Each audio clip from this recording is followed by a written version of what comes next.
life.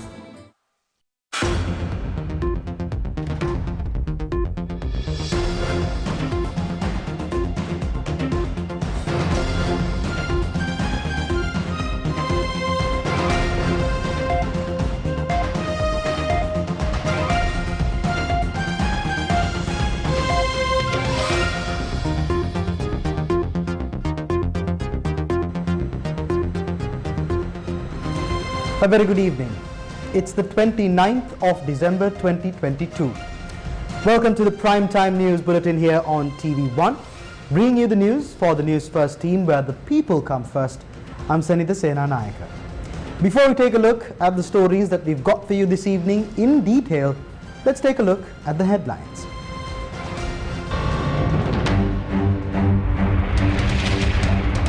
Passenger aircraft lands at Mattala after almost 10 months. Minister among those present to welcome the travellers. Bangladesh opens first metro rail service with Japanese aid. A project scrapped by Sri Lanka. Appointments to Constitutional Council further delayed as discussions end with no decision. Election Commission ready for local government poll. Parliament to be summoned on the 5th. Anura questions the urgency to do so and hints at attempt to delay elections.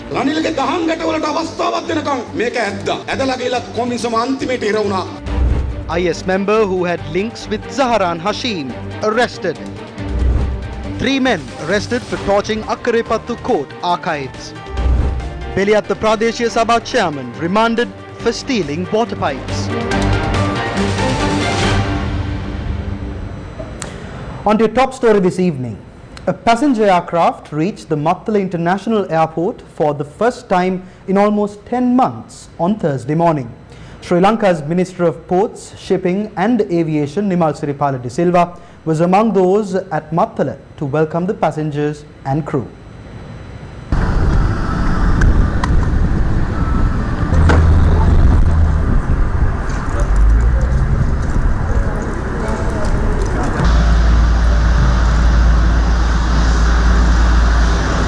Red Wings airline of Russia commenced scheduled charter flights operations to the Mattala International Airport from Moscow, Russia on Thursday. Airport officials said that 412 passengers and crew arrived in Sri Lanka aboard the Boeing 777-200 from Moscow. Sri Lanka's Minister of Ports, Shipping and Aviation, Nimal Siripala de Silva, and officials from the Civil Aviation Authority welcomed the tourists. The minister also cut a cake to welcome the Russian travellers. Former Sri Lankan ambassador to Russia, Udayanga Veeratunga, said that the Russian airlines brought the travellers to Mattala following his direct intervention. He added that Tilak Veerasinghe will serve as the chief agent for Red Wings Airlines and he too would assist in bringing Russian travellers to Sri Lanka.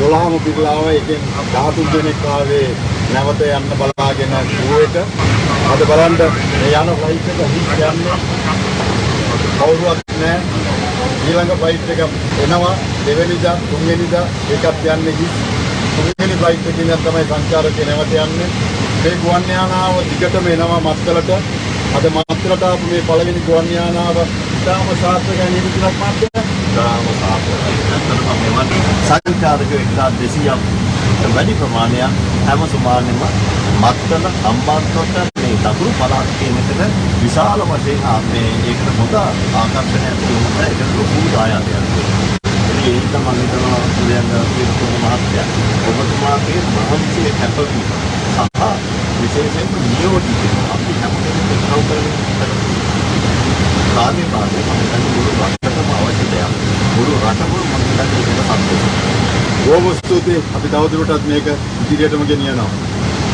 Sri Lanka's Minister of Ports, Shipping and Aviation, Nimal Siripala de Silva, said that steps will be taken to expand the facilities at the Mattala International Airport. Ranil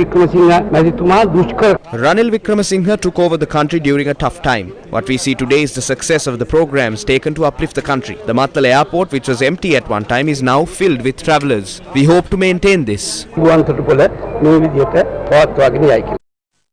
The Matala International Airport is Sri Lanka's second international airport, and it was built at a cost of $210 million with a loan from China, and it was opened in March 2013. The Matala International Airport was branded as another white elephant project, and in 2015, the government of President Maithripala Sirisena and Prime Minister Ranil Wickremesinghe decided to use the airport as a temporary paddy storage facility. After Gotabaya Rajapaksa was elected as president, he appointed a presidential commission of inquiry to ascertain the damage caused to the Matala International Airport after it was converted into a paddy storage facility. The then Prime Minister and incumbent President Ranil Wickremesinghe was summoned to the Presidential Commission of Inquiry. The then Minister in charge of airports was Prasanna Ranatunga, who ordered officials to immediately produce a report on the damages caused to the Matala International Airport. However, what has happened now? The very group that labelled the Matala International Airport as a white elephant project and ordered to use it as a paddy storage facility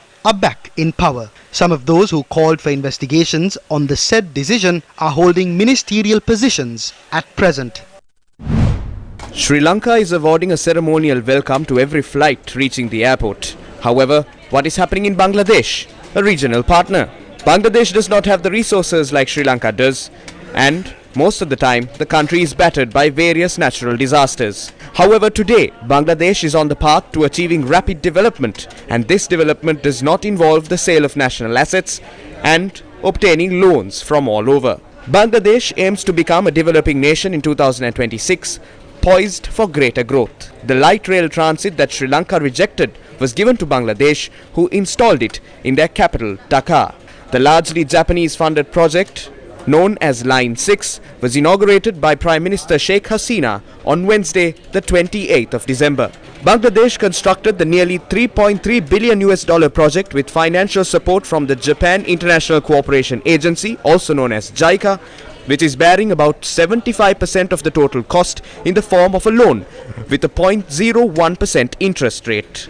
The Bangladesh government is funding the rest. The line stretches over 20 kilometers and will connect the capital's Agar Gaon to Uttar North in under 10 minutes. The Bangladesh government plans to build 5 more metro rail lines in the capital Dhaka by 2030. What did Sri Lanka do? Japan had proposed to award this project to Sri Lanka. While all the necessary preliminary measures were in place for the project to go ahead, after Gotabaya Rajapaksa was elected, a letter from his secretary suspended the project. Japan granted a soft loan to build a light rail transit system with an annual interest rate of 0.1% and a 40-year repayment period, including a 12-year grace period. As this project was suspended abruptly, it cost Sri Lanka 5,978 million rupees for no reason. If Sri Lanka is forced to pay the 5,169 million rupees sought by the consultancy firm, that loss will also have to be borne by the country. We were able to take this project from a concept to construction within 3 years. If the 52-day conspiracy did not take place, we could have launched construction in 2018. Officials claiming to be experts advised Gotabaya Rajapaksa to scrap the project. The reason for this was that the government wanted to head back to constructing expressways. We managed to reduce the cost from $2.2 billion to $1.8 billion. However, scrapping of this project was a crime. Some say the project can go ahead now, but it will not be possible in a bankrupt country. While our regional neighbour Bangladesh unveiled its first metro railway, Sri Lanka lost a whopping 5 billion rupees without any outcome. What is the status quo in Sri Lanka today? Sri Lanka is a country that has officially defaulted on its debt and is still in discussions with creditors to restructure its debt to unlock a $2.9 billion extended fund facility from the International Monetary Fund. All the while, Sri Lanka's citizenry is left to bear the brunt of rising taxes, goods and overall cost of living. In such a context, it is difficult to discuss the prospect of development in Sri Lanka. However, despite the economic difficulties Sri Lanka is facing, shouldn't its people be provided at least the most basic facilities?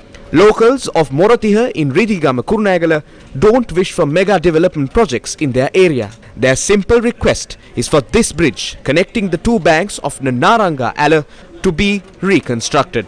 Heavy rains over the last few days rendered the bridge unusable. Now, residents of the Bambaragala village have no method to cross the body of water. The makeshift bridge they put together is the only access road to the village. දැන් මේ වෙනකොට දැන් එහා පැත්තේ මේ ඉන්නවා මේ පවුල් 100ක් විතර පයින්වත් යා ගන්න තමයි දැන් අපි මේ විදිහට මේ හදලා තියෙන්නේ. වාහනයක්වත් මේ බයික් එකක්වත් මේ ගන්න විදියක් නැහැ අපිට මේ පුළුවන් විදිහට තමයි අපි හදලා තියෙන්නේ. අඩි දෙකක් විතර තමයි ඉතුරුලා තියෙන්නේ. ඉතින් ඒක ඉතුරුලා තියෙන අඩි දෙකෙන් ගමන් කරන එකත් විශාල අවදානමක්. බැරි වෙලාවත් පොඩ්ඩක් ලෙස්සුවොත් මේ පල්ලට යනොත් ජීවිතේ අනතුරට ලක් වෙනවා. විශාල වර්ෂාවක් ලැබුණොත් එimhe මේ ඉතුරු ටිකක් කඩාගෙන යනවා.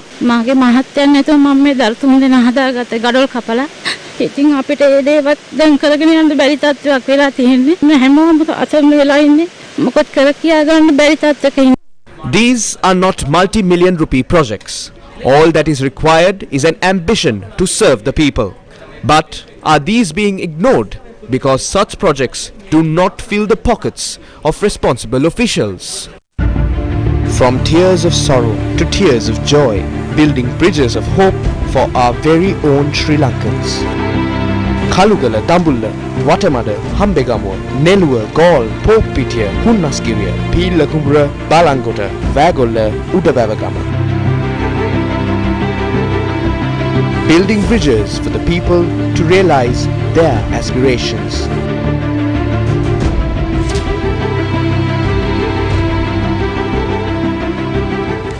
In more local news, the National Trade Protection Council called on the Governor of the Central Bank of Sri Lanka. Aware of the issues faced by small and medium-scale businesses due to certain government decisions. We requested the Parate execution be delayed by another year in order to solve the primary issues of small and medium-scale businessmen. He was of the view that the businessmen can only be protected if the government intervenes and sets up a fund. He said he would consider it in a positive manner. We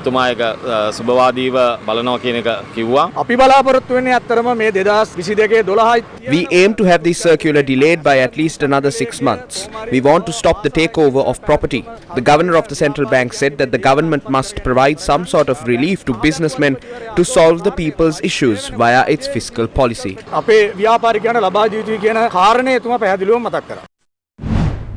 The Inter-University Bhikkhu Federation handed over a letter to the central bank governor on Thursday, citing that the central bank had not taken steps to address the existing economic crisis.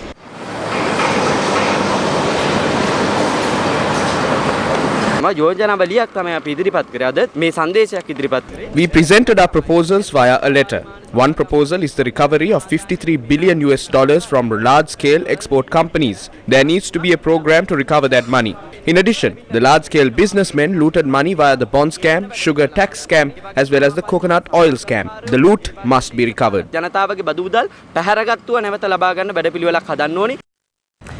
In more local news, the former chairman of the Student Union of the University of Peradeniya was arrested. The Criminal Investigations Department on Thursday arrested the former chairman of the Student Union of the University of Peradeniya, Anuradha Vidanage. Sri Lanka police said that he was arrested over the incident where the former vice chancellor of the University of Peradeniya and his son were assaulted by a group. The arrest was made opposite the Kandy Court complex on Thursday evening. The current chairman of the Student Union of the University of Peradeniya, Chamod Satsara, said that the former chairman was arrested while returning from a legal matter in court. Taking a look at a headline-making story this evening, the Indian National Investigation Agency arrested a member of Islamic State who was in touch with the mastermind of the 2019 Easter Sunday bombings in Sri Lanka. He was also arrested for his alleged links with suspects in the October 23rd blast in Tamil Nadu's Coimbatore. Indian authorities have arrested a total of 11 people in connection with the Coimbatore car bomb explosion, together with the latest arrests. NIA officers familiar with the development said IS member Sheikh Hidayatullah was allegedly in touch with Zahran Hashim, the mastermind of the deadly Easter Sunday bombings in Sri Lanka on the 21st of April 2019. The federal agency also arrested another man identified as Sanofar Ali for allegedly taking part in plans to carry out terror attacks in the country. Sheikh Hidayatullah and Sanofar Ali, both residents of Coimbatore, were arrested after the probe pointed to their involvement in the criminal conspiracy to cause the terror attack. The latest arrests were based on the statements of the 5 accused under the NIA custody since December 21st for interrogation and corresponding evidence. All the above accused were inspired by Hashim, who masterminded and executed the Sri Lanka bombings in which 252 people were killed and planned to carry out similar attacks in 2 South Indian states at the time. Police investigations have revealed that the incident where the Akkarepattu court archives was set on fire was an act of arson. Sri Lanka police said that 3 people were arrested for setting fire to the Akkarepattu court archives and said the suspects had carried out a contract given to them. The Akkarepattu court archives were set on fire at 3 a.m. on the 21st of December and a large number of documents were destroyed. 3 suspects between the ages of 18 and 24 from Akkarepattu were arrested over the crime. The suspects were produced to acting magistrate of Akkarepattu, K. Zamim, and he ordered for the suspects to be detained and interrogated for a week. It's been 2 months since the 21st Amendment to the Constitution was adopted, and yet Sri Lanka has failed to appoint civil society members to the Constitutional Council. This has further delayed the appointment of members to the independent commissions, including the Election Commission. As per the 21st Amendment to the Constitution that was passed by the Sri Lankan Parliament, the recommendations of the 10-member Constitutional Council are necessary to make appointments, including those to the independent commissions. The Speaker, Prime Minister and the Opposition Leader are appointed to the Constitutional Council in their official capacity. Minister Nimal Siripala de Silva was appointed to the Constitutional Council as the President's representative. However, there appears to be no agreement with regard to the remaining appointments. Sagar Karyavasam was proposed as the Member of Parliament nominated by agreement of the majority of the MPs representing the government. However, his appointment is yet to be confirmed. MP Kabir Hashim was proposed as the Member of Parliament nominated from the political party or independent group to which the leader of the opposition belongs to. However, the opposition maintains the position that if the appointments made to the Constitutional Council are used as means to delay the elections, they would disagree with the respective appointments. There is also a disagreement over the appointment of an MP nominated by agreement of the members of Parliament other than those representing the government and those belonging to the political party or independent group to which the leader of the opposition belongs to. The Tamil National Alliance proposed Dharmalingam Siddharthan for this appointment. However, Uttara Lanka Sabhagaya says MP Udayagam Mampila should be appointed to that post.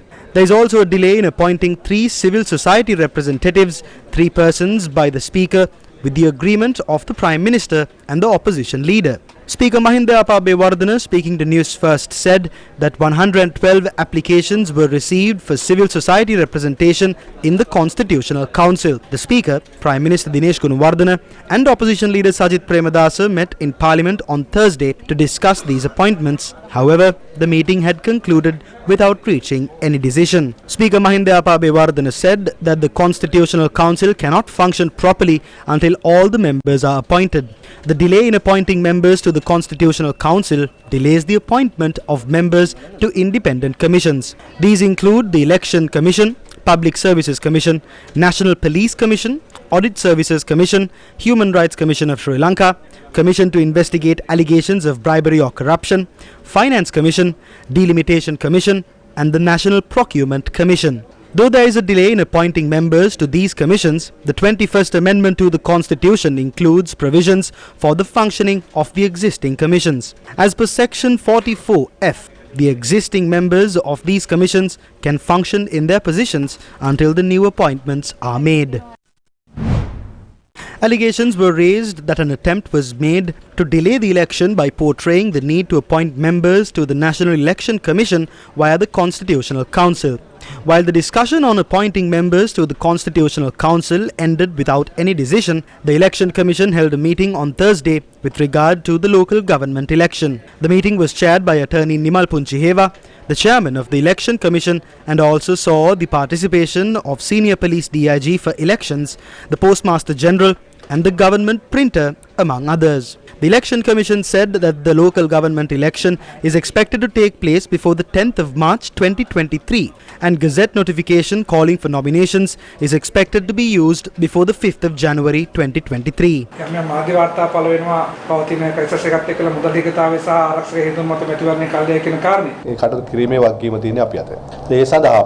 We are responsible for the election and we have taken the necessary measures. When the budget was prepared, our provisions were informed to the Treasury. The Parliament has allocated funds for this purpose.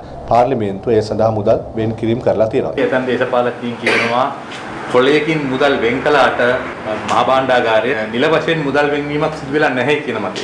ඉතින් මට තේරෙන්නේ නැහැ ඒකේ තේරුම මොකක්ද? I do not understand what you mean.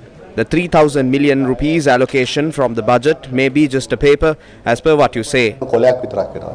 ඒක නබතුමාට වක්කීමෙන් කියන්න පුළුවන් මැතිවරණයට අවශ්‍ය මුදල් වෙන් වෙලා තියෙන්නේ කියලා. ඔව් වෙන්වීම සම්බන්ධයෙන් මට වක් කියන්න පුළුවන් 2020. Yes, I can responsibly state that the 2020 parliamentary election cost us 5.8 billion rupees.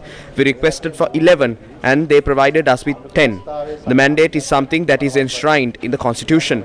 As the election commission, we are prepared to fulfill our duty and the other stakeholders must do the same. තමයි අවශ්‍ය වෙන්නේ. සමහරුන් චෝදනා කරනවා දේශපාලන පක්ෂ ආණ්ඩුව උත්සාහ කරන්නේ නාම යෝජනා බාරගත්තට පස්සේ මැතිවරණ කල් දාන්න කියලා. එහෙම හැකියාවක් තියෙනවා. මීට ඉහතත් නාම යෝජනා. There were such instances before. However, legal processes were adopted and the election was held thereafter. නැවත ඡන්ද විමසුම් අවස්ථාවක් තියෙනවා අතීතයේ. The National People's Power alleges that there is an attempt to delay the election. They say nominations will be called before the 5th of January next year. The Commission has allowed Ranil's tricks to take effect. When they got stuck, they said that nominations will be called before the 5th of January. Why? On the 5th of January, there will be an emergency session of Parliament. Parliament sessions were already postponed to the 17th of January. Punchiheva hoped something would happen on that day in Parliament. However, all legal avenues have been exhausted. Ranil wants to say they don't have funds. The expenditure for 2023 is 7,900 billion rupees. If you can't source 10 billion rupees, how will you find 7,900 billion rupees? The Director General of the Elections Commission said provisions were set aside from the budget. If there is no such election, the NPP will intervene to ensure there is an election. The Samagi Jana Balavegaya started interviewing potential candidates that it would put forward for the local government elections. The interviews will take place across several stages. As they fear an election, they are trying to delay it using various means. The Pohottua no longer has a mandate. There were 157 MPs with them when the 21st Amendment was introduced. When the President was selected, there were only 134 of them. After the budget, there were only 123. 10 others will also leave the government. And then we can call for parliamentary elections. We will secure power from across the country and make Sajith Premadasa the next president. I hope to see the UNP and SLPP contest together. Then the people will have the opportunity to defeat them both. If they are trying to postpone the election, that would be the end of the government.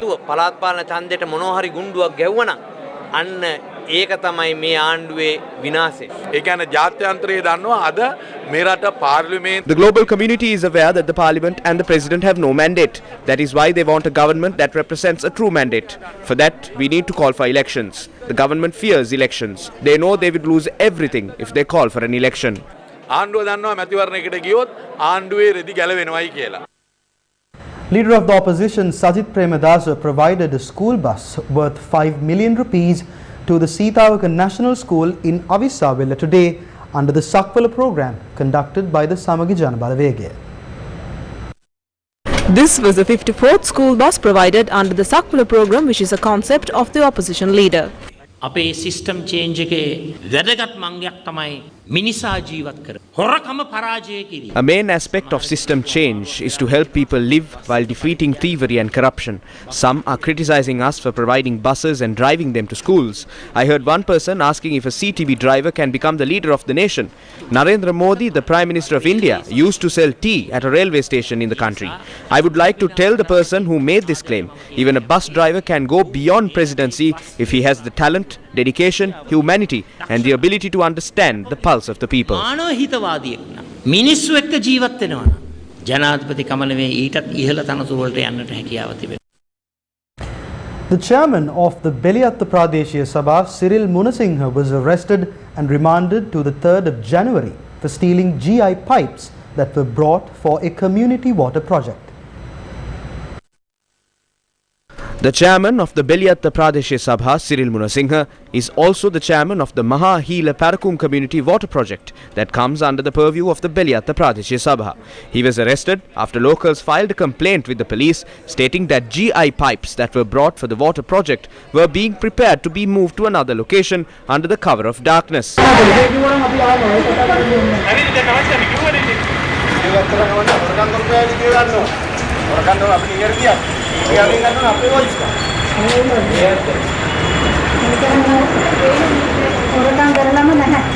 The chairman of the Beliatta Pradeshiya Sabha, Cyril Munasinghe, was arrested and later remanded until the 3rd of January by the acting magistrate of Tangol, Ranjit Gunasekara.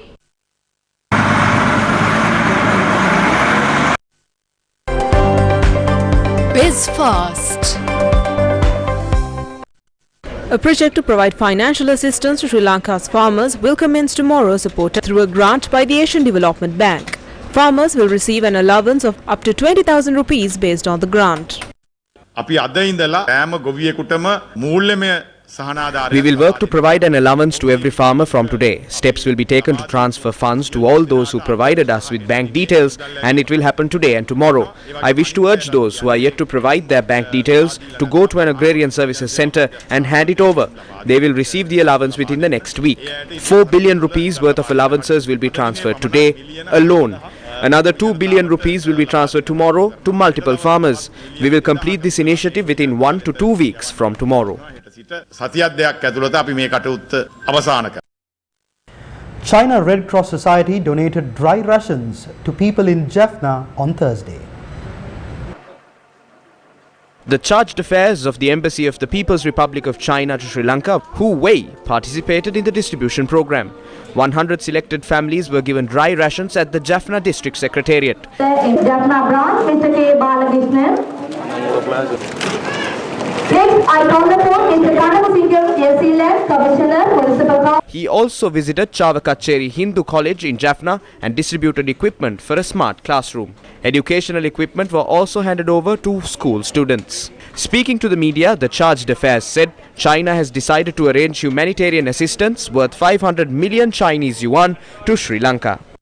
The Chinese government, the central government, has made the decision to arrange a humanitarian assistance to Sri Lanka, 500 million China yuan. The local friends, you may think, well, does it have anything to do with myself? Because this is from the central government, between two central governments. There are a lot of items come from China. One part is there are 10,000 metric tons of rice donated from the central government of China to Sri Lanka. And this is for the lunch of the students along the whole island. 9,000 metric tons of diesel has already been handed over to Sri Lanka side. This is for the farmers and the fishermen. I think local friends in Jaffna could benefit from it. Under the program, there are a lot of more things like medicines, like even school uniform. Heart to Heart International has obtained all necessary government approvals for the third in-kind donation of urgent medical aid worth an approximate of $7,270,756 to the people of Sri Lanka. The latest donation includes an extensive volume of urgent medicines such as propanolol hydrochloride and labetalol HCl to treat high blood pressure and other heart problems, potassium chloride to treat low levels of potassium in the body, quetiapine fumarate to treat certain mental mood conditions such as depression, schizophrenia, bipolar disorders, and allopurinol to decrease high blood uric acid levels and prevent gout. Similar to former donations, all expenses will be borne by Heart to Heart International, and the Ministry of Health will receive the donation for immediate distribution at no cost to the people of Sri Lanka. Thus far, the total in-kind donation provided by Heart to Heart International to the people of Sri Lanka is worth an approximate total of $19,915,909. An event to mark the 10th anniversary of the Banagala Sri Upadisa Pirivena in Mathura took place on Thursday. The Banagala Shri Upatissa Pirivena in Mathura is also a recipient of a National Productivity Award and renders a yeoman's service to the area. The official website of the Banagala Shri Upatissa Pirivena was also launched on Thursday. The program took place under the advice of Venerable Banagala Upatissa Thero, the Chief Sanganayaka for Japan and the Chief Incumbent of the Mahabodhi Agra Shravaka Mahavihara.